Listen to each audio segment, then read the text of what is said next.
లేకపోతే పవన్ సిగ్నల్ కోసం అవంతి ఎదురు చూపు.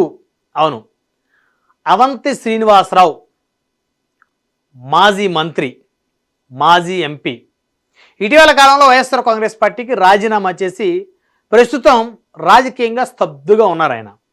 అయితే ఆయన జనసేన పార్టీలో చేరడం కోసం విశ్వ ప్రయత్నాలు చేస్తున్నారంట. ఆ పార్టీ అధినేత ఒక్క సిగ్నల్ ఇస్తే చాలు చేరిపోవటానికి రెడీగా ఉన్నారంట. మరైతే అసలు ఎందుకు జనసేన అధినేత ఆలోచిస్తున్నారు? అవంతి శ్రీనివాస్ లాంటి ఒక బలమైన నాయకుడు, 2 సార్లు ఎమ్మెల్యేగా, మంత్రిగా, ఒకసారి ఎంపీగా పనిచేసినటువంటి అనుభవం ఉన్నటువంటి నాయకుడు జనసేనలోకి వస్తానంటే జనసేన అధినేత అధిష్టానం ఎందుకు ఆలోచిస్తుంది?